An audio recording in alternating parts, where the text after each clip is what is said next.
Assalamualaikum. Hope you all are doing great. In this video, I'll tell you how to study evidence-based physiotherapy in fourth year. हम लोगों ने अपनी ये series start की हुई थी कि हम लोगों ने फोर्थ ईयर में पढ़ना कैसे है, कि सब्जेक्ट को किस तरह टैकल करना है और कितने दिन में कौन सी चीज़ें तैयार हो जाती हैं। हमने पहले रेडियोलॉजी देखी, फिर हमने बायोस्टैटिक्स देखी, हम देखते हैं अपनी ईबीपी। जिन्होंने वो वीडियोस नहीं देखी वो लाजमी देखें ताकि वो उस सब्जेक्ट को अच्छे से टैकल कर सकें। किसी को नहीं मिली तो मैं इस वीडियो के डिस्क्रिप्शन में भी उनका लिंक डाल दूंगी। अच्छा, अब एविडेंस बेस्ड फिजियोथेरेपी बेसिकली क्या है? ये एक ना रिसर्च का सब्जेक्ट है। अब रिसर्च क्या मतलब कि ये बेसिकली फिजियोथेरेपिस्ट को ना अपने पेशेंट पे कौन सी रिसर्च डालनी चाहिए, ठीक है, कौन सी रिसर्च अप्लाई करनी चाहिए और उस रिसर्च को पढ़ना कैसे है, ये सब है ईबीपी। अब ईबीपी में ना हम लोग फोर्थ ईयर में क्या सीखते हैं कि हमने रिसर्च पढ़नी कैसे है, ठीक है, कौन से डाटा बेसिस है जहाँ से हमने रिसर्च पढ़नी है।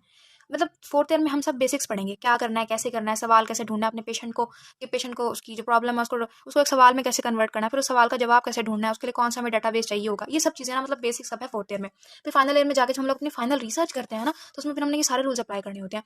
तो इसलिए ये हमारे लिए फोर्थ ईयर में ज़रा बेसिक होता है, तो हमें हमारे लिए सीखना हमें आना चाहिए, ज़्यादा ज़रूरी रहता है। जिस बंदे को ये ईबीपी की फोर्थ ईयर वाले चैप्टर्स नहीं आते ना, उसको जाके फिर आगे जाके बहुत ज़्यादा मसला होता है। इसलिए बच्चों, जो चीज़ आप लोगों ने अगले साल जाके सीखनी है ना, वो इससे अच्छा आप इसी साल सीख लो। अपनी बेसिक्स अभी से स्ट्रॉन्ग कर दो, कल का इंतजार मत किया करो, कल किसी ने नहीं देखा और ना क्या पता ऐसे हो कि अगले साल आपको कोई ये बेसिक चीज़ें ना सिखाने वाला हो। इसलिए आप जो टीचर समझे, जो सिखाएं, सीख लेना।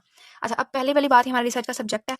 दूसरी बात, आप लोगों को ना इसमें लैपटॉप चाहिए होगा। जो भी टीचर्स आपको सिखाएंगे ना कि आपने डाटाबेस पे रिसर्च कैसे करनी है, तो आपने ना घर आके ना अपने लैपटॉप से वो करके जरूर देखना है।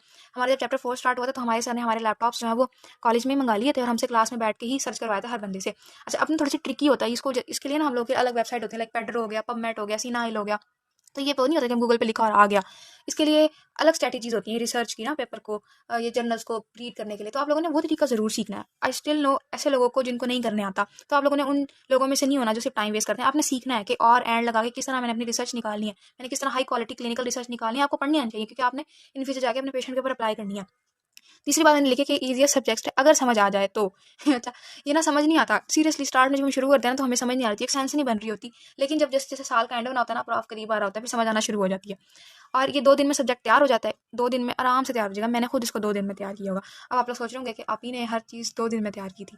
मतलब ऐसे ही है कि रेडियो, बायोस्टैटिक्स, ईवीपी और ये जो थी इमरजेंसी प्रोसीजर 2-2 दिन में ही तैयार की थी। बाकी सारा टाइम पीटी, सर्जरी और मेडिसिन को दिया था। और इसके ना एमसीक्यूज टफ होते हैं। अच्छा, हमारे साथ क्या अच्छी बात हुई थी वो ये कि ना प्रॉफ में ना हमारे सिर्फ 4 एमसीक्यूज आए थे। 45 एमसीक्यूज में से ना 4 एमसीक्यूज थे जो ईबीपी से आए थे, बाकी सारे जो थे वो बायोस्टैटिक्स के थे। अब वो 4 एमसीक्यूज भी वो इतने बुरे थे ना, मतलब मैं शुक्र अदा करी थी कि शुक्र है ईबीपी से कोई एमसीक्यूज नहीं आया हुआ था। वो इतने मुश्किल थे, वो हो ही नहीं रहे थे सॉल्व।